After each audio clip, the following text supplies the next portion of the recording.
첫 번째 방송입니다. 이번 주 방송은 드라마에 대해서 합니다. 한국 드라마. 저도 2011년부터 많이 보기 시작했는데요. 많이 변했죠. 지난 한 8년 동안. 네. 그래서 오늘 와주신 분, 카레 쇼니까 카레 가루부터 시작해서 양파, 당근, 감자 필요하죠. 그러면은 맛있는 카레가 탄생합니다. 이거 편집하긴 해야 되겠구나. 어쨌든. 자, 그러면 최근에 본 드라마, 재밌었던 드라마부터 말씀해 주세요. 최근에 뭐 보셨어요? 게 동백꽃이에요. 네. 동백꽃. 재밌었죠? 네. 저도 재밌게 봤어요. 당신 때문에 봤어요. 아, 그래요? 네. 네. 과거에 나 칭찬해라. 네. 재밌게 잘 보셨잖아요. 왜 그러세요? 네. 아니, 당신이 그 페이스북에 동백꽃에 대해서 올려가지고, 사실 요즘에는 1시간 정도 시간을 내서 드라마 본다라는 게 좀 쉽지가 않아서, 다른 사람이 추천을 해야 좀 보게 되는 것 같아요. 그건 저도 그래요. 요즘에 뭔가 뭐 엄청 양은 많은데 딱 시작하기가 좀 머뭇거리게 되는 그런 거 있죠. 그래도 오늘 드라마 얘기를 한다고 그래서 도대체 올해 얼마나 드라마가 많이 있고 이걸 좀 찾아봤더니 2019년도 대한민국 텔레비전 드라마 뜨더라고요. 뭐 요새는 뭐 지상파만 있는 게 아니라 여기저기서 많이들 하니까는 뭐 한 분기에만도 한 3, 40개 되는 것 같은데 한 제가 분기예요? 예. 엄청나게 나오는구나. 요즘 동백꽃 보셨고요. 자, 그러면은 카레님도 네, 동백꽃 저도 보셨나요? 마찬가지로. 네. 네, 그걸 굉장히 재밌게 봤고, 완결한 거는 올해 가장 수작이라면 수작으로 꼽을 만하다고 생각을 해요, 저는.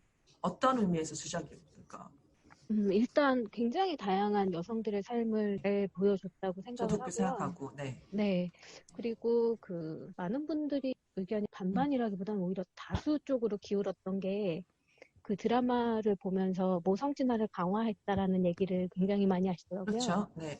네. 그 부분에 대해서는 저는 조금 의견이 다르지만 네. 그런 얘기를 시청자들이 하고 있다라는 게 굉장히 전 중요하다고 봤어요. 네.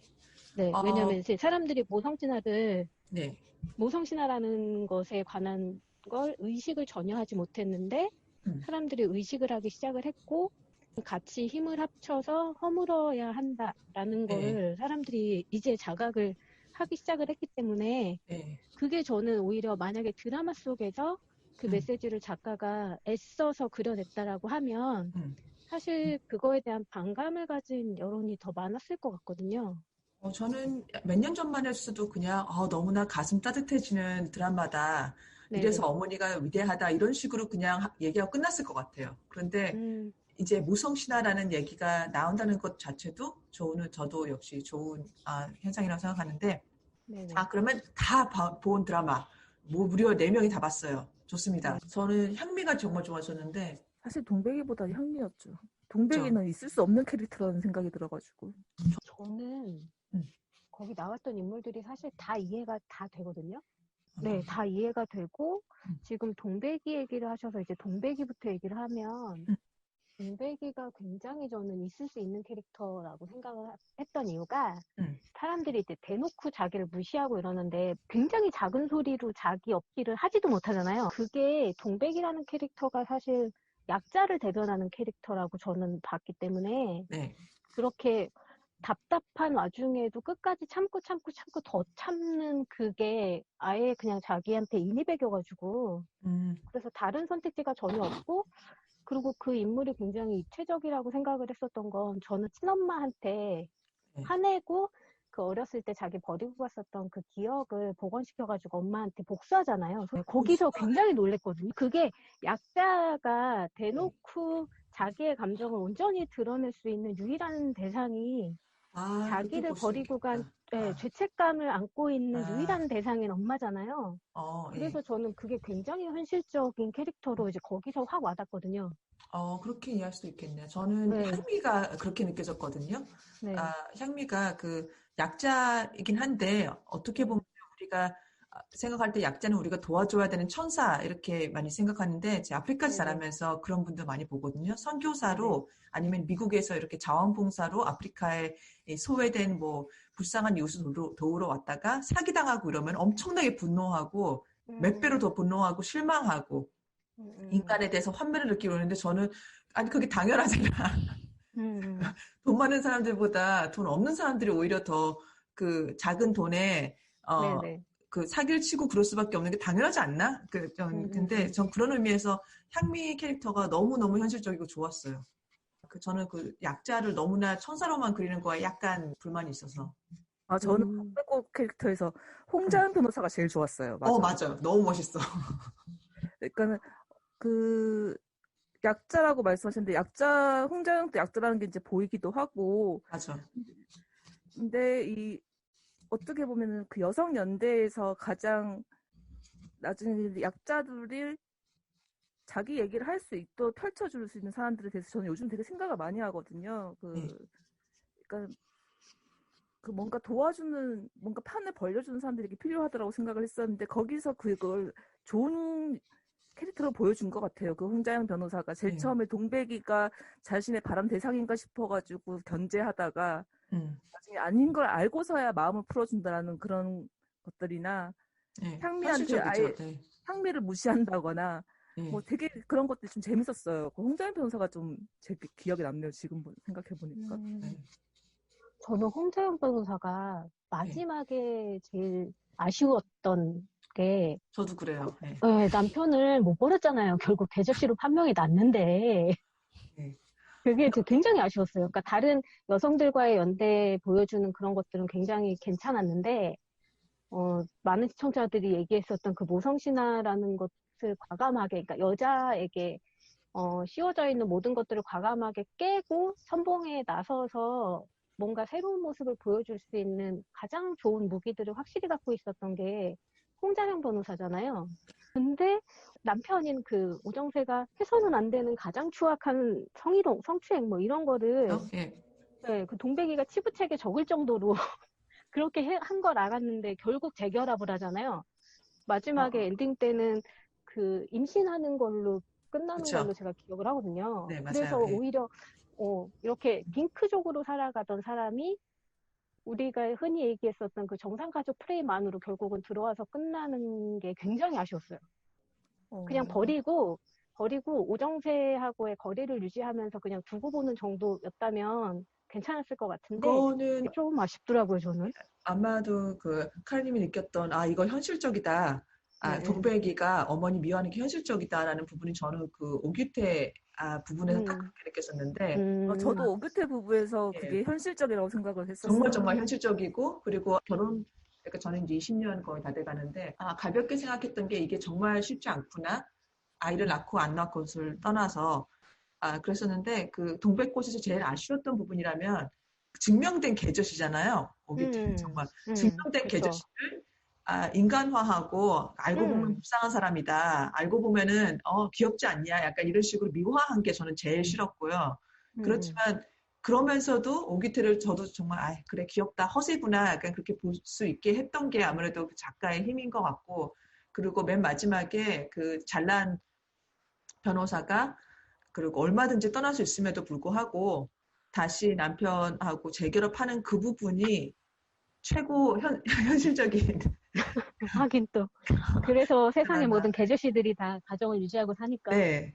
그 참 어떻게 설명할 수 없는 그 정이라 그래야 되나. 생의 아이러니가 다 드러나네요. 저도 그랬을 것 같은 그런 생각 들어요. 원장님 어떠셨어요? 생각이 딱 정리가 안 됐는데 홍자영 변호사 캐릭터가 이게 굉장히 정의로운 것 같지만 정의롭지 않아. 결국 그러니까 전반적으로는 이제 자기 남편한테 고소를 하라고 뭐 동백이에게 권한다던가 하지만 결국은 타협하게 되는 부분은 그런 인간적인 부분을 강조하기 위한 것인가 싶기도 하고 기본적으로 작가는 이 작품에 나오는 모든 그런 원망과 악의 근원을 까불이 하나한테만 응축시켜놓고 모든 사람들은 다 착하고 한 동화를 만든 거기 때문에. 아니 그렇지 않다고 생각해요. 사람들 전부 다 거기서는 다 조금씩 다 나빴어요. 다 나빴고 거기에 그 게장골목의 아줌마들도 다 나빴고. 맞아요. 나 그 아줌마들 솔직히 많이 미웠어. 그러니까 결국은 나쁘지만 심성이 나빴던 건 아니다라는 식으로 결국은 끝에 마무리를 하는 게 아닌가. 근데 심성이 나쁘다는 거는 누구나 다 심성은 다 조금씩 다 나쁘고 좋은 사람 없는 것 같아요. 세상에. 그래서 동백꽃 칭찬하는 사람들을 막 이야기를 들어보면은 어차피 사람들은 다 나쁘다. 좋은 사람은 있을 수 없다. 근데 나쁜 사람들이 어떻게 좋아질 것인가라는 그런 것들이 조금 드러나긴 했었거든요. 저는 동백꽃이 나쁜 사람, 좋은 사람의 프레임이 아니고 현실적이고 실리적인 사람들에 관한 얘기? 그렇게 보였었거든요. 저도 약간 그 사람들의 실제적인 모습을 보여주는 단계에서 좋은 점도 보이고 나쁜 점도 보이고 리얼리티 그 자체를 충실히 보여주려고 했었던 것 같고 그 게장골목 아주머니들의 행동은 굉장히 흔히 사실 주변에서 일어나는 일이잖아요. 맞아요. 예. 네, 그러니까 처음에는 경계했다가 경계가 이제 그들을 뭐 어떻게 보면 어떤 부분에서는 해치는 형식으로도 나타났다가 뭐 자기들 유리한 쪽으로 해석을 하게끔 유도를 하고 뭐 이런 것들이 있었다가 그 경계가 이제 허물어지는 어떤 지점이 뭐 시간을 오래 같이 지내거나 아니면 서로에 대한 정보 같은 게 교환이 이제 충분히 이루어지고 자기들을 억압하는 대상이 아니라거나 뭐 어떤 식으로든 위협을 가하는 대상이 아니라는 게 판단이 나면 사실 조금씩 호의 아닌 호의적인 사람으로 변하잖아요. 그냥 그 정도의 단계인데 16부작이니까 그리고 까부들 같이 잡는 걸로 이미 그쵸, 답이 정해져 있으니까 그래서 이제 좀 과하게 터프하게 그려지다 보니까 이해가 안 되는 사람들의 행동으로 나타났는데 사실 대부분의 사람들이 그러지 않나 싶기도 해요. 어떻게 저는. 보면은 그 한 사람 한 사람의 악의는 아니고 나쁜 점은 아니지만 약간의 약간 편견 그것들이 모여서 어떻게 폭력이 될까를 잘 보인다고도 생각할 수 있는데 집단이 되면 아주 결정적으로 용식이 어머니가 그 필구한테 상처를 주는 부분이 있었잖아요. 떨구고 왔어야지라고 하는 부분이었나? 혹은 떼고 왔어야지. 예. 근데 하면 안 되는 말인데 그렇게 사람들한테 말을 하고 그 말이 그러면은 그 대장 골목 아줌마들이라고는 하지만은 그게 그 대중이 되잖아요. 그 대중의 의견이 되고 그 미혼모에 대한 의견, 남편은 어디 있어 그러면은 술집하는 거야 이런 식으로 말하는 그 사람들의 말이 얼마나 폭력적일 수 있는가. 그리고 이 사람을 우리 사회의 일원으로 품고 나면은 또 그게 얼마나 바뀔 수 있는가. 약간 그렇게 보여진 것 같아요. 그런데 그래도 로맨스 드라마인데 우리 용식이 얘기 좀 하죠. 용식이 어떠셨어요? 드라마 주인공으로. 역시 나 드라마 본 지 너무 오래돼서 기억이 안 나. 왜 용식이가 기억이 안 나지? 잘생겼잖아. 잘생겼. 우리가 그랬잖아요. 그 강아들이 못생김을 연기하느라 고생했다고. 그쵸, 예. 긴장이 풀리면 잘생김이 나타난다고. 저는 강하늘이 미남이 아니라고 생각을 하거든요. 살짝 그 연기를, 그러니까 강하늘이 만약에 거기서 더 빼어난 미남이라는 얘기를 듣는 사람이었다면 드라마가 지금처럼 안 됐을 거라고 생각을 해요. 근데 그런 거 있어요. 약간 무쌍에다가 이렇게 완전히 화려한 얼굴이었으면 좀 힘들었어요. 그러니까 표정 연기할 때 봤더니 얼굴에 비해서 입이 굉장히 크고 잘생긴 얼굴 아니에요. 얼굴 크고 입도 뭐 되게 크고 그런 허점이 약간씩 녹아들어 있는 굉장히 주변에 흔하게 볼 수 있는 표정을 가진 그런 배우더라고요. 그러니까 왕자님과가 아니더라고요, 전혀. 맞아요. 옛날 상속자들 나왔을 때는 왕자님과였는데. 그러니까 상속자들 유치하지만 좋아했던 죄송합니다. 상속자들의 그런 드라마를 좋아했어요? 좋아요. 다 누구든 흑역사 하나씩은 있네. 아니 상속자들에 나왔던 거조차도 저는 몰랐어요. 상속자들을 봤는데도. 거기서는 잘생겼는데. 연기를 잘한 거네. 상속자들은 이민호가 너무 강해서. 맞아요. 그러니까 전혀 기억이 안 났는데요. 그 강용식 역을 이민호나 제가 지창욱 배우 좋아하는데 지창욱이랑 이렇게 나왔으면 전혀 안 됐을 거예요. 안 맞죠. 전혀 안 맞죠. 네. 그러니까 강하늘이 살짝 촌스러움을 품은 그 얼굴이었기 때문에 용식이라는 그 캐릭터하고 너무 잘 맞았던 거예요.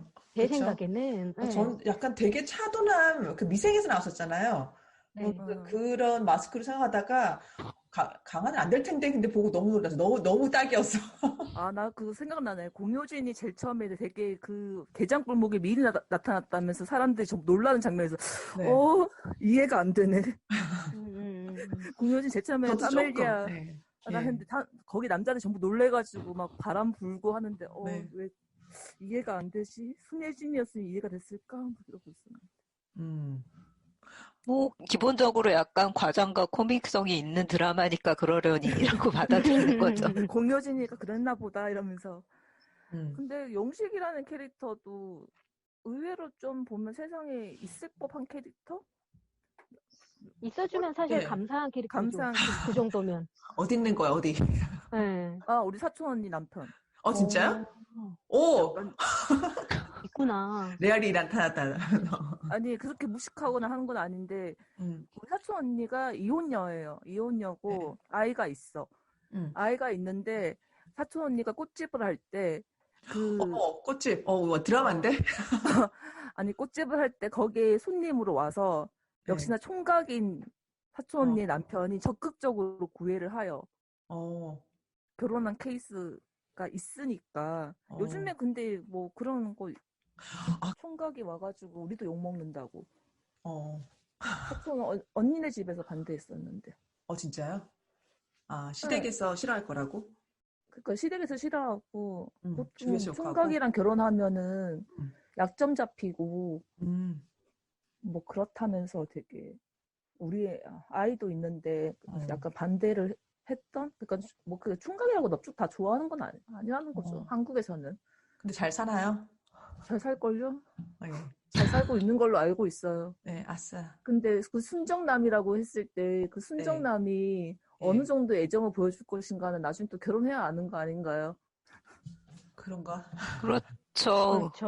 결혼을 하기 위해서 눈이 돌아가 있을 때와 그게 현실적인 생활이 됐을 때는 또 다른 얘기라. 용식이는 뭐 보니까는 그 딸 이름을 향미, 본명. 향미 본명, 그죠? 고은이라고 짓고 잘 사는 것 같았는데, 근데 동백꽃은 참 보면서 뭔가 있었으면 좋겠지, 좋은 얘기다라고 생각도 들었고, 하지만 계속 이제 지금 생각하면 동백꽃이 계속 찜찜하게 남는 게 아까 그 카레님이 말씀하셨던 모성신화, 맞아요. 부성신화, 부모님이 어떤 역할을 해야 되는 것에 대해서 계속 끊임없이 이야기가 나와서 저는 그게 좀 계속 불편했던 기억이 꽤 오래 남네요. 네. 그 모성신화가 요즘에 맞물려지는 이슈가 아무래도 노키즈 존이며 맘충욕이죠. 그러니까 엄마가 이 정도는 다 해야 돼. 이건 뭐든지 이건 엄마 잘못이야. 약간 그럼 그게 요즘 이슈랑 겹쳐가지고 그랬는지 이제 그 이정은 씨나 고두심 씨나 뭐 이제 여기를 다 하고 거기고 또 이제 까불이 아빠까지도 이제 까불이를 위해서 그 자신의 그걸 포기하고 이런 것들이 되게 부담스럽게 다가와서 마지막에 볼 때는 제일 처음에 재밌다 하면서 쭉 보다가 마지막 화에서는 결국에 그 부모의 역할이라는 그 부분이 너무 많이 남아서 결국 부모가 애들을 잘 키워야 잘 된다 뭐 이런 식인 건가? 막 그게 그쵸. 남아가지고 아니면은 부모가 됐으면 이 정도는 책임져야 된다. 결국 끝은 그렇게 남았던 것 같아요. 그래서 동백꽃을 끝까지 다 보긴 했는데 동백꽃에 대해서 뭐 얘기를 해라라고 이제 하면 남는 게 로맨스나 뭐 이제 그 공동체에서의 포옹 뭐 이런 것들 관용 이런 것들을 하다가 결국에는 결국에 제일 찜찜하게 남았던 게 저는 그 부모의 역할이었어요. 그렇군요. 자, 그러면은 추천하는 이거 보면서 그래도 불편하진 않았다. 그런 드라마 있으신가요? 요즘에는 거의 다 불편해가지고. 돈불려도 불편하고. 근데 솔직히 말해서 그러면 우리 흑역사로 갑시다. 우리 옛날에 봤을 때는 정말 재밌게 봤는데 다시 보니까 좀 많이 좀 그렇다. 그런 삼순이지. 삼순이. 전 삼순이 그 현빈의 머리 스타일을 극복을 못 해가지고 너무 늦게 보다 보니까. 몇 년 지나서 본 거야 대체? 한 10년 지나서 보니까, 못 보겠다. 이거 진짜 너무 촌스러워서. 현빈 지금 사랑의 불시착 나오는 건 보고 계세요? 안 보고 있습니다. 저 좀 보다가 지금 이거 어떻게 봐야 되나 싶어가지고 멈춰서. 저 알함브라를 너무 힘들게 봐가지고. 나는 아람브라 꽤 괜찮게 봤다니까요. 나는 괜찮게 봤어, 아람브라. 저 컴퓨터 하는 사람입니다. 아주 힘들었어요. 이게 업계 종사자와 전혀 아닌 사람들의 예. 차이가. 그래서 아니야, 이건 그냥 판타지다. 보자 하면서도 매화 너무너무 힘들어서, 그저 멋있었지만 힘들었어. 거기서는 사실 박신혜 때문에 힘들었지. 그것도 그렇습니다. 네. 약간 말이 안 되니까. 여자 캐릭터 너무 민폐로 만들고 남자가 다 그냥 희생하고 받아내고 약간 그 기사도 정신을 플러스 하는 그런 게 있었는데 그 작가 전작도 그랬거든요. 인현왕후의 남자? 정말 재밌었는데 하지만 남주로 너무 굴린다고 다들 그러던데 정말 저는 아람브라 궁전을 되게 어떻게 봤냐면은 그 전설의 고향의 현대판이라는 생각으로 되게 많이 하면서 봤거든요. 그렇게 볼 수도 있겠다. 네. 그러니까 결국은 유령 캐릭터하고 그 게임에서 남아있는 친구의 캐릭터는 옛날로 가면 결국 유령 캐릭터인 거잖아요. 네. 그런 관점에서 봤을 때 그 원한 풀이에 가까운 신선하다. 그렇게 생각할 수 있겠다.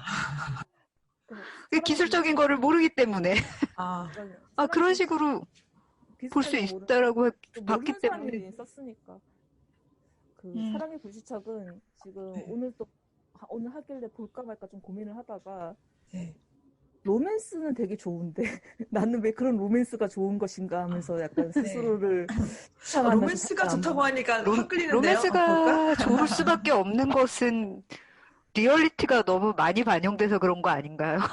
그거는 루머니까는 이제 평가하는 걸로. 리얼리티. 그 리얼리티. 나는 또. 아니, 근데 그냥 그 남자가 뭔가 사소한 거 챙겨주는 로맨스의 가장 큰 요소가 남자가 사소한 거 챙겨준다. 여자의 그 지나가는 그런 거 싫어합니다. 그런 거가 사랑의 불시착에 되게 잘 그려져요. 그럼 안 봅니다. 네, 저는 그런 거 싫어합니다. 네. 근데 사실 그 공식에 안 낚이기가 힘들어서 거기에 낚였다고 해서 자책하실 필요는 없는 것 같아요. 그래서 이제 내가 이렇게 지금 보살핌 못 받고 있는 건가라는 그 자책을 잠깐 하면서 일단 멈추고 있고 삼순이 같은 경우에는 그때 그 시절 2002년도에는 여성의 욕망을 드러냈다는 것이 참 신선했죠. 그때 여성의 욕망이 포함된 거였나요? 어떤 부분에서? 삼순이가 상상을 하는데 현빈을 뭐 끌어안고 키스를 한다던가 이런 것들이 먼저 보였죠.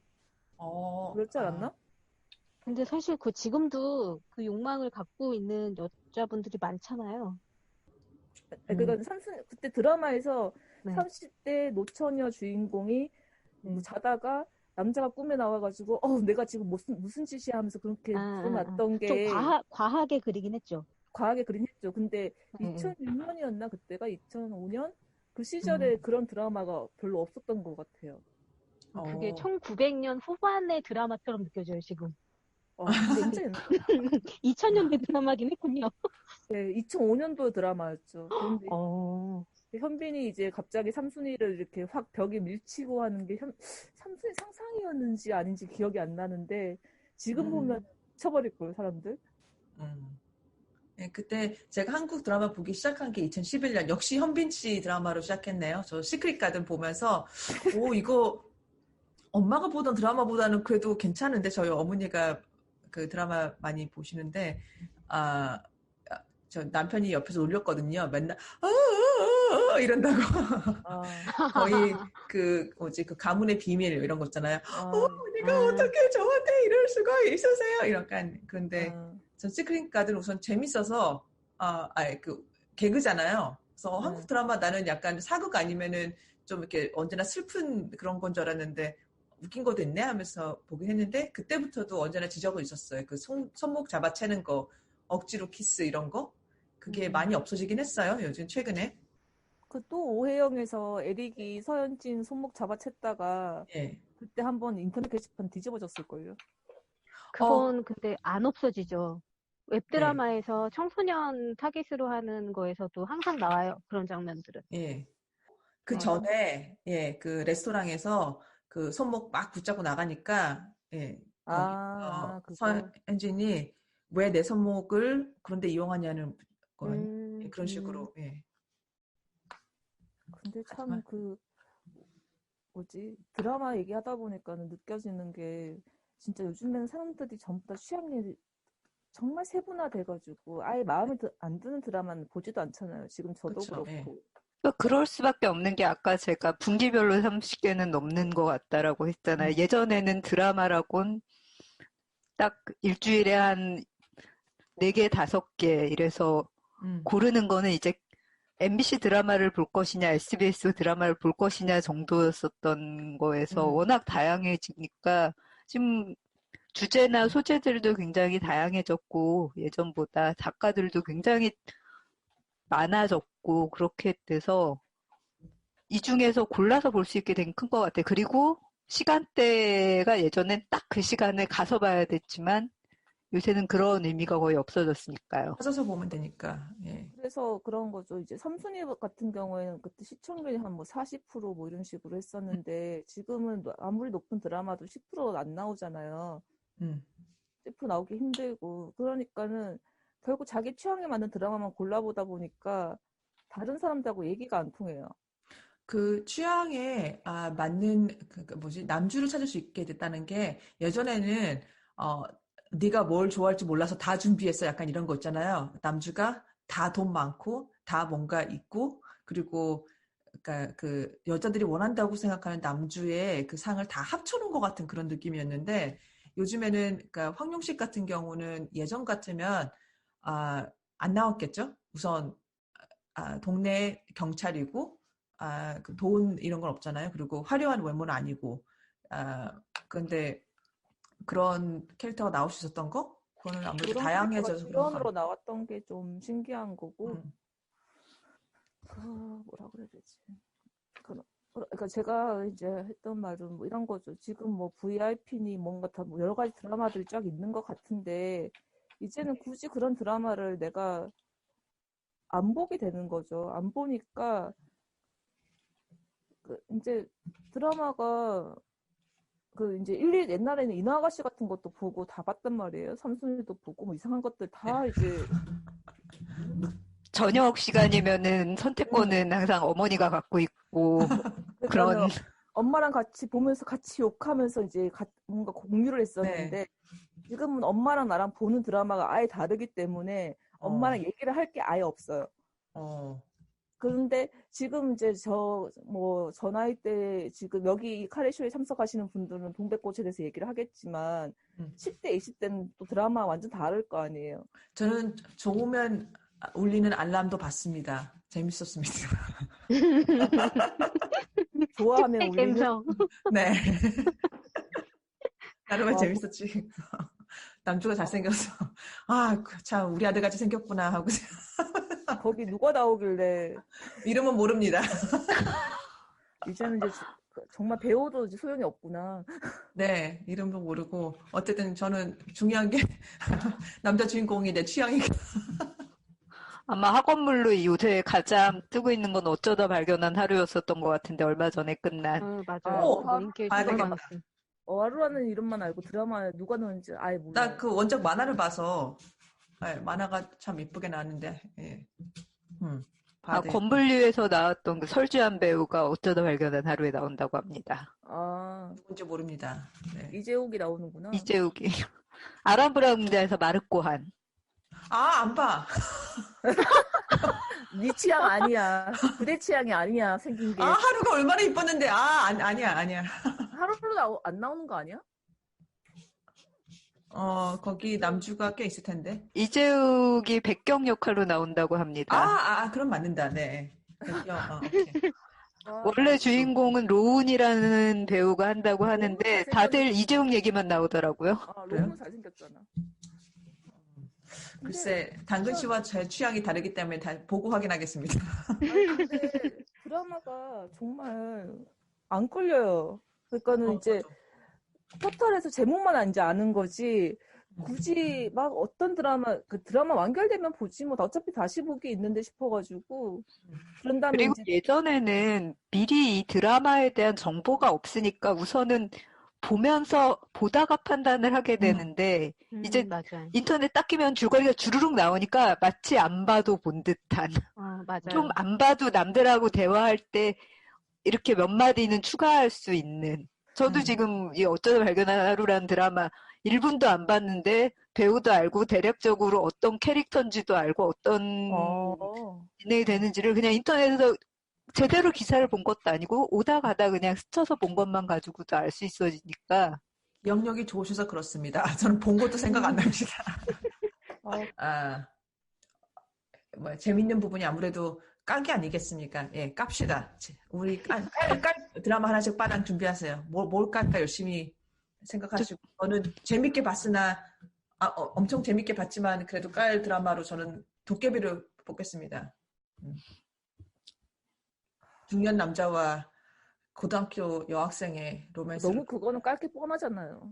도깨비 그때 할 때 보는 거 얼마나 죄책감 느꼈는데. 맞아, 너무 죄책감 느꼈지만 그래도 너무 재밌었기 때문에. 아니 정말 1회, 2회 그렇게 할 때 이게 정말 사람들 이거 보는 사람들은 페미니스트라고 하지 말아야 된다부터 시작해가지고. 맞아요. 예.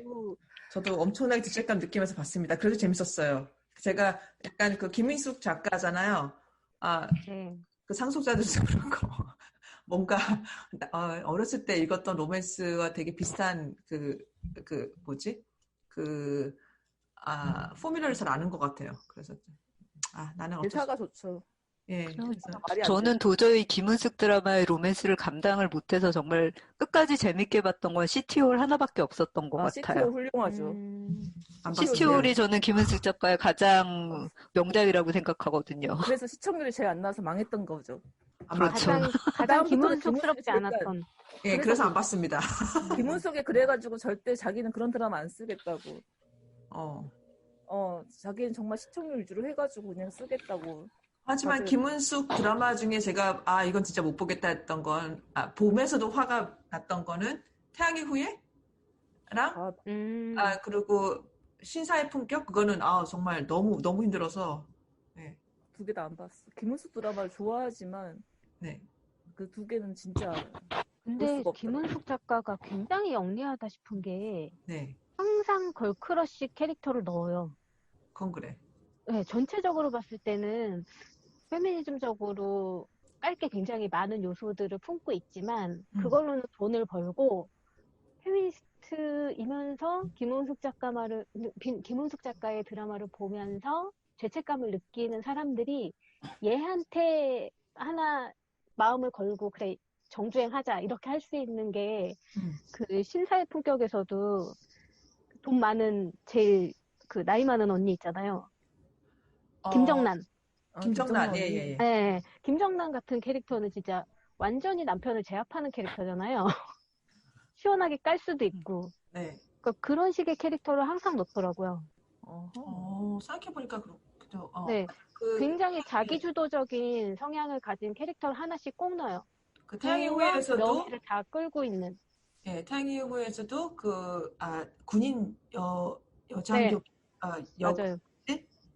예. 장군 딸. 맞아요. 예. 장군 딸 얘기하시는 거죠? 예. 김지원. 그러니까 그런 식으로 꼭 한 명의 여자는 여자들이 너무너무 로망하는 모든 걸 다 갖춘 사람을 항상 넣더라고요. 그런 거 보면은 이제 어떻게 봐야 될지 잘 모르겠는 게 전반적으로 다 깔게 있는데 한 캐릭터나 이런 사람들이 있다라는 거를 보여주는 드라마가 그나마 괜찮은 건지. 그것도 좀 아이러니한 지점이긴 하죠. 그리고 저런 사람들을 용납할 수 있는 거는 되게 익숙한 것에서 하나를 용납할 수 있는 캐릭터를 넣어줘야 사람들이 좀 그럴 수도 있으라고 보잖아요. 그러니까 가끔씩 보면은 이제 모든 것들을 캐릭터화 시켜가지고 우리가 모든 것들을 딱 이제 완벽한 그 이상형 하나 만들어가지고 드라마 하나 낼 것이냐 아니면은 적당히 타협하면서 대중성을 확보하되 이제 괜찮은 것들을 사람들이 좀 그나마 받아들일 수 있게 하나를 만들어서 넣을 것이냐. 이건 설득한 작업이기도 한데 김은숙은 그런 걸 참 잘하는 것 같아요. 뭔가 하나 설득을 하게 만들어요. 그러니까 저는 사실 박지은, 김은숙 투탑을 놓고 누가 더 낫냐라고 한다면 김은숙 작가가 김은숙이죠. 더, 네. 왜냐하면 네. 사실 전 박지은 작가야말로 굉장히 여성들에게 씌워진 프레임을 가지고 굉장히 드라마 안에서 많이 써먹는다고 생각을 하거든요. 사랑의 박지은 불시착도 작가가 사랑의 불시착이랑 그 별그대, 네. 별그대. 내조의 여왕. 내조의 여왕. 그렇죠. 그 박지은 작가는 좀 보면서 이거까지 그러니까 뭔가 그 사실 그 페미니즘 요소가 되게 낮죠. 뭔가 그냥 의식 자체를 안 한다고 봐야 되지 않나 싶을 그러니까 정도로 넌콜당 사실. 같은 경우에도 김남주가 되게 능력이 있는 사람이었는데 결국에 모든 것들을 다 해내잖아요. 슈퍼우먼을 만들어가지고 슈퍼우먼이 가정을 다 화합시키는 것들을 했는데 그러니까 여성 집단을 그려내는 그런 것도 그 게장집 골목 동백꽃에서 게장집 골목 아줌마들을 떠올리고 사랑의 불시착에서 그 군인의 부인들 그 마을에 살고 있는 그 사람들 그리고 내조의 여왕에서도 그 군인 사택에 살고 있는 그 여성들을 놓고 그 캐릭터를 만든 거라고 그랬었거든요. 그런 것들을 떠올려 보면 여성의 집단 연대가 남성의 지위를 확보하기 위해서 기능을 하고 있는 걸 굉장히 노골적으로 보여주잖아요. 그렇죠. 네, 그래서 그거는 군인 가족이었던 사람으로서 현실성 100%라고 말할 수 있겠네요. 현실성은 100% 맞아요. 맞는데 그 남성의 그 동백꽃 같은 경우 우리가 조금 특이하게 봤던 지점이 그런 거였잖아요. 남자들이 역할을 하지 못하는 골목에서의 여자들의 역할. 근데 그 이제 박지은 작가 지금 뭐 사랑의 불시착에 잠깐 그 보여주는 군인 가족들, 그다음에 옛날에 그 내조의 여왕에서도 그 사택 가족들, 회사 사람들 정말 그 현실성을 있어서 현실성이 있기 때문에 보여주면 그렇지라고 하는데 뭔가 그거 이상의 카타르시스는 주지 않아요. 그냥 보여줄 뿐이지. 그 남자 사회에 완전히 부속적으로 그리고 그 계급을 거의 답습하는 그런 사회죠. 그래서 박지은 작가 건 되게 익숙하죠. 그렇죠. 익숙하니까 편하게 받아들여지고 그냥 굉장히 상투적인 이야기를 그냥 계속 풀어내서 그걸로 아주 대중들이 편하게 볼 수 있는 김은숙은 그렇진 않았던 것 같아요. 네, 그러니까 김은숙 작가는 아까 말씀드렸던 것처럼 캐릭터 하나가 뭔가 해소를 시켜줄 수 있는 부분들을 그래도 하나는 꼭 해소를 시켜주잖아요. 그런 점에서 조금 차이가 미묘하게 있는데 이게 사랑의 불시착을 제가 보다가 박지은 작가가 약간의 김은숙 작가의 어떤 색을 섞는 거 아닌가라는 미묘한 느낌이 들었거든요. 아직 섞는데 어설픈. 아직 구체적으로 뭐다라고 딱 얘기는 못 하겠는데 좀 더 지켜봐야 알 것 같긴 한데 사랑의 불시착에서 저는 약간의 김은숙의 어떤 방식들을 넣으려는 의도 같은 게 좀 보이기 시작을 하더라고요. 그 도깨비 같은 경우에는 사실 너무 재밌게 봐가지고. 정말 근데 죄책감. 그러니까 어땠냐면 그때 페북 이제 그 페미니스트 그룹에서 도깨비를 보는 사람들 유죄라고 거의 그런 식으로까지 나왔었어요. 그때 되게 찔렸어요. 그래서 그 정말 그 이제 19살과 999살, 29살 그 9수를 맞추기 위해서 이제 그렇게 설정을 했다고 하는데 정말 그 계저씨들, 아저씨들의 환상, 판타지라고 이제 막 그런 논쟁들을 이제 쭉 보면서 저는 그때 논쟁이 보면서도 약간의 불편함은 과연 우리가 이런 식으로 딱 숫자를 딱 잘라버리고 이제 컨텐츠라는 게 되게 복잡미묘하고 사회가 되게 복잡미묘하게 모든 거 하나 딱 단정시켜서 말할 수가 없는 건데 우리가 지금 페미니즘을 얘기를 하면서 너무나 그 우리 페미니즘 여성들은 되게 다양하고 젠더로 묶어서는 안 된다고 얘기를 하면서 막상 싸울 때는 어쩔 수 없이 딱 그 하나의 단면만 잘라가지고 비판하는 게 아닌가라는 생각을 하게 됐거든요. 그게 도깨비 때문에 그게 되게 심해졌어요. 그러니까 근데 도깨비도 김은숙 작가가 굉장히 영리했다라고 제가 또 생각을 한 게 그래서 남자 사람이 아니잖아요. 남자 사람이 도깨비니까. 네. 그래서 저는 끝까지 욕을 할 수 없게 만들었어요. 역시 김은숙이야. 이 생각을 했거든요. 근데 그 욕을 할 수 없게 만드는 감각도 훌륭한 거 아닌가요? 그것도 그렇고 어쨌든 잠깐 지나갈게요 하면서 이동욱하고 공효가 걷기 시작을 하면 그럼 뭐 우리는 그냥 일단 침묵이잖아요. 언젠가는 휴전. 근데 정말 그러면서 언제 그 여성의 욕망과 그리고 우리가 이제까지 배워왔던 학습했던 욕망과 원래 가지고 있었던 걸 표출하는 것과 되게 표출하는 것이 맞다고 하면서 표출하는 방식이 학습된 거라면 그걸 어떻게 해결할 것인가를 도깨비를 보면서 많이 생각을 했었죠. 잘생겼으니까는 말 안 하는 거 아니냐. 저도 보면서 로맨스 이런 거 보면서 저도 로맨스 좋아하니까 내가 좋아하는 그런 남성의 모습은 어디까지가 학습된 것이고 어디까지가 그걸 약간 페미니스트라는 정체성이랑 어떻게 맞추는가 그런 거 고민 많이 했는데 기본적으로 저는 남자 주인공이라면 덩치 큰 거 좋아하거든요. 키 차이 나는 거 정말 좋아하고 저는 그런 건 아닌 것 같아요. 보면은 한국 드라마 저는 외국 애들 보는 비키라는 거 통해서 많이 보는데 거기서 늘 나오는 게 height difference 그 키 차이 봐. 막 이러거든요. 근데 그게 진짜 머리 하나 차이 더 나고 이렇게 하면 다 좋아하는 친구들 정말 많고 그래서 근데 그걸 좋아한다는 것 자체가 그러면 남성이 훨씬 더 압도적으로 그 체격이 큰 거 그것도 좋아하는 거냐 묻는다면은 아니 뭐 볼 땐 좋아합니다. 아니 그게 양파님 같은 경우에는 그 남편도 키가 크시고 덩치고 있고 그러잖아요. 큽니다. 큽니다. 네. 근데 저 같은 경우에는 딱 그게 있어요. 어렸을 때 이제 남자들한테서 뭐 성폭력, 성희롱을 당해서 때문인지 뭐 여러 가지 이유 뭔지는 잘 모르겠지만 키 큰 남자 되게 무서워해요. 그래서 그리고 이제 그 키 차이나 이런 것들을 환상을 가진다는 것이 어렸을 때부터 무슨 생각인지 모르겠지만 그건 여성적이기 때문에 버려야 된다고 생각했던 것 같아요. 그래서 그 로맨스라는 걸 봤을 때 막 키 차이 보면서 어머 너무 어머 가슴이 두근 거 이런 게 전혀 없어요 저는. 그 공유나 이런 이제 공유 보면서 멋있다고 하면 잘 이해가 안 되고 이동국은 이쁘니까. 예, 우리 결혼합시다. 우리 절교야. 저 솔직히 공이 싫어했었는데 공이 정말 안 좋았는데 얼굴 보면 뭐죠? 도깨비 딱 한 30분 만에 공이 좋아 훌륭해. 아니 그래서 되게 소위 말하는 남성성에 대해서 저는 약간 거부감이 좀 있어요. 로맨스를 좋아하지만 그 남성 아까 전에 그랬잖아요. 사소한 걸 챙겨주고 신경 써주는 다른 사람에 대한 배려를 보였을 때 그 로맨스가 되게 멋있게 느껴지지. 뭐 남자답게 막 이렇게 확 어머 거기서 저 지금 약간 저는 남성성으로 느낀 게 그러니까 제가 거부하는 남성성 그거는 이거저거 하나씩 챙겨주고 배려해주는 그거를 약간 남성 코르셋이라고 언제나 생각했었거든요. 그러니까 저는 아무래도 해외에서 자라다 보니까 남자는 이런 걸 해줘야 돼 여자에게. 그리고 여자는 당연히 이런 것을 받아야 되는 존재야. 약간 그런 게 되게 심했기 때문에 저는 한국에서는 안 해주고 못 받거든요. 그러니까 저는 그걸 거부하는 게 어떻게 보면은 남성성을 거부한다고 생각했던 것 같기도 해요. 그러니까 나는 챙김을 당하는 여자가 아니야. 약간 그런 거?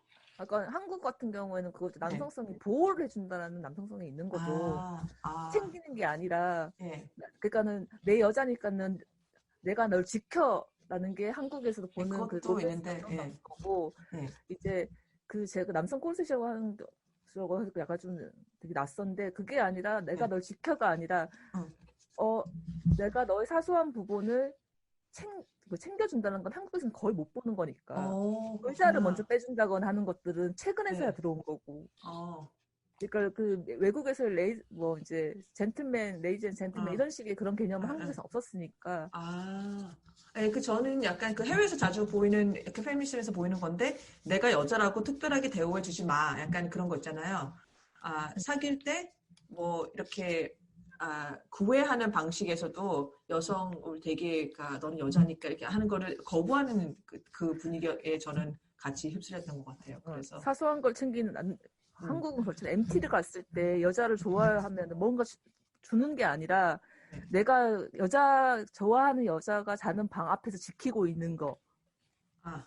그게 로맨틱하다고 받아들였던 그런 데서 제가 자랐기 때문에 저는 지키거나 있으라지 하는 심정이에요, 사실. 그러니까 지키든가 말든가. 그러니까 츤데레 자체도 사실 드라마 안에서 존재하는 거지.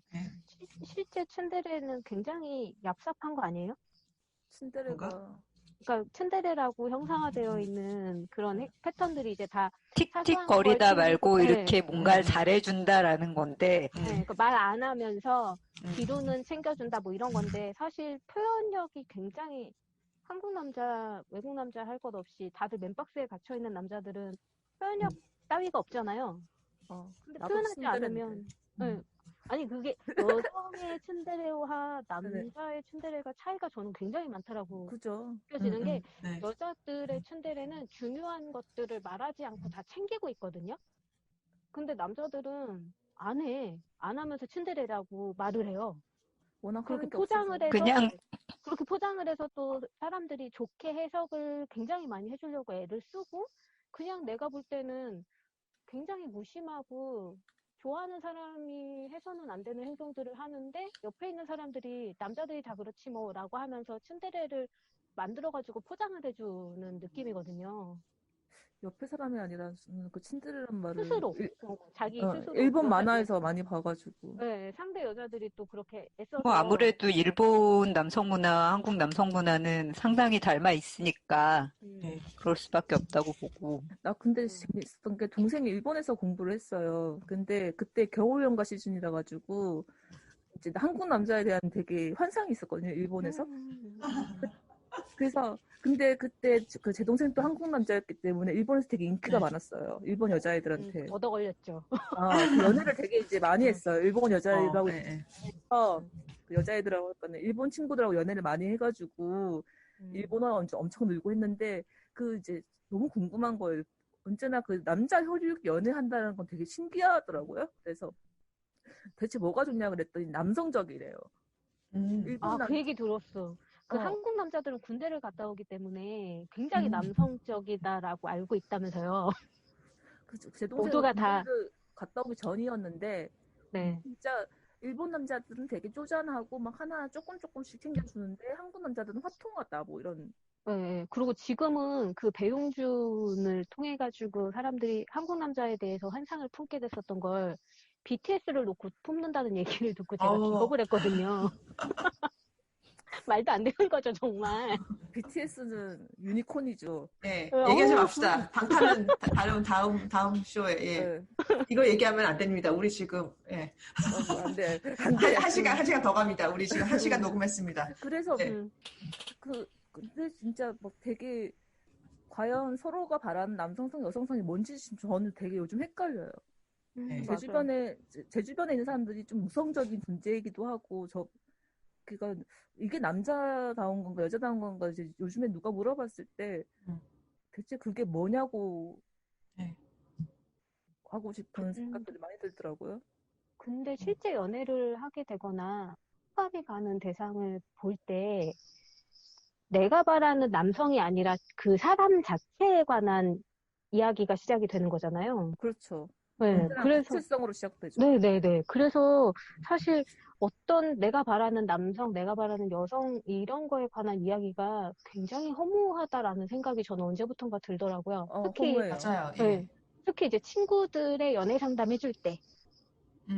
전 연애한 지가 너무 오래돼가지고. 그러니까 전 제 연애를 포함해가지고 전체적인 모두의 연애를 이렇게 관찰을 했을 때 느꼈던 게 제대로 잘 굴러가는 연애들은 사람들이 특별히 주변 사람들한테 조언을 구하지 않더라고요. 그렇죠. 근데 일단 외부의 자기의 연애에 관한 이야기들을 하기 시작을 했을 때를 종합적으로 보면 뭔가 문제가 생겼다라는 걸 스스로 자각을 했을 때 주변의 조언을 구하더라고요. 나는 제가 연애를 하고 있는데 다른 사람들이 문제가 있다고 해서 얘기를 하던데. 나는 본인은 괜찮은데 옆에서 나는 그냥 괜찮아. 옆에서 막 상담 좀 하지. 정상적인 연애가 아니야. 그 정상 아니야. 이러면서 정상적인 연애가 아니야. 그래서 정상적인 연애라는 건 무엇인가? 너희 커플은 좀 이상해. 궁금해요. 뭐가 이상해요? 어떻게 뭐 기념일 안 챙기는 거. 그거야 뭐 우리는 기본이라. 그러니까 그런 것들이 기본이잖아요. 뭐 크리스마스나 뭐 이런 것들 할 때 안 간다든가. 뭐 되게 번거롭고 해가지고 했는데 뭐 그거는 사랑하는 사이라면 그렇게 해서는 안 되는 거 아니야라는 뭐 이런 저 그런 얘기 많이 들어요. 저 남편이랑 문제 있는 거 아니냐, 남편이 너를 사랑하는 건 맞냐, 이런 식으로, 한국말을 안 하는 거. 저는 제가 강력하게 반대해서 안 배웠는데, 남편도. 왜 반대하셨어요? 저요? 네. 제가 언어를 엄청 많이 배웠기 때문에, 네. 그 수많은 그 시간과 노력과, 그리고 한국어가 영어랑 엄청나게 다른 거, 그런 거 감안할 때, 우선 시간 낭비고, 그리고 저는 효율성을 따졌구나. 효율성. 예, 저는 일생의 1번의 효율성. 저 똑같은 이유로 애들한테도 안 가르치고 있습니다. 한국어는. 예. 그 시간에 한국어 배우는 시간에 유럽 언어 배우면 서너 개 배운다. 그리고 저는 이미 제가 남편의 모국어를 하고요. 아프리칸스를 하고 영어 공용어 있고 뭐 딱히 뭐 대화하는데 불편함이 없으니까. 불편함이 없고 그리고 네네. 단 하나 걸리는 거라면 이제 저희 부모님이랑 얘기 못 하는 건데 그거 위해서 드리는 시간과 노력과 그걸 생각하면 하지 제대로 치워서 안 했어요. 그리고 뭐 부모님도 영어를 전혀 못 하시는 게 아니라 그렇죠. 어느 정도는 의사소통이 되시고. 그리고 또 더 하자면 시댁이랑 친정이랑 전혀 소통이 안 될 때 거기에서 가족 간의 화합과 평화가 네 그렇죠. 아예 말이 안 통하는 게 좀 더 편할 때도 있는 거. 그렇죠. 빠져나갈 구멍이 거기서 확보가 되는. 그리고 훌륭하다. 네. 그래서 이제 각자의 커플들의 각자의 이제 그 관계들이 있는 건데 옆에서 이상하다 뭐 이제 양파님처럼 뭐 왜 사랑한다면은 뭔가 희생하고 그 상대방의 언어를 배워야지라든가 사랑한다면 뭘 해야지 그리고 우리는 되게 자연스럽게 하는 건데 되게 사랑하나 보다. 그런 건 아닌 것 같은데. 그래서 뭔가 딱 그 프로토타입에 맞춰서 뭔가를 하지 않으면 사랑한다 안 한다를 자꾸 판단을 하는 게 이상하더라고요. 그래서 연애 상담도 이제 듣다 보면은 그게 과연 문제인가? 왜 문제라고 생각하지 하는 것들이 꽤 많죠. 근데 생각해 보니까 또 연애는 지극히 사적인 얘기인데 연애조차도 자기 마음대로 못 하고 있는 거잖아요. 그렇죠. 네, 그게 굉장히 마음 아프네요. 저기 감자님은 연애하실 때 어떠셨어요? 맛있는 거 먹는 거 말고. 10%를 빼내고 도대체 무슨 얘기를 하라는 거죠? 맛있는 거 먹는 거 말고. 같이 맛있는 거 먹으러 갈 상대가 있다는 거 말고 연애할 때. 제일 중요한 건데. 제일 중요한 거. 아니, 저 같은 경우에는 그 입맛이 다르기 때문에 맛있는 거 먹으러 가기가 되게 힘들어요. 각자 먹어요. 감자님은 식궁합이 우선순위에 들어가는 거죠? 아니, 뭐, 딱히 식궁합이 필요가 없는 게 저는 기본적으로 편식이 없거든요. 안 먹는 음식이 전혀 없으니까 상대가 좋아하는 음식 중에 내가 고르면 되는 거니까. 그런 문제. 그러면 미맹은 어떻게 할 거예요? 맛에 대해서 관심이 아예 없는 사람. 그 미맹이라도 기본적인 취향은 있어요. 그리고 본인이 미맹이라고 생각하는 많은 사람들이 정말 맛있는 거를 즐기는 방법을 모르기 때문이죠. 그러면 맛있는 것에 돈을 쓰지 않겠다는 사람하고는 연애할 수 있어요? 그건 상관없는 게 저는 항상 돈 없는 연애를 했었기 때문에 돈 없이도 맛있게 먹을 수 있는 건 많아요. 훌륭하다. 연애하고 싶어요. 저 감자님하고 사귈래요. 이런. 자, 제발 좀 사귀어주세요. 여기서 안내 말씀드리자면은 드라마 리코딩은 이제 한 50분 정도로도 저는 죽자고 편집을 해야 되기 때문에 끝났고 지금부터 그냥 수다입니다. 네, 리코딩 끊겠습니다.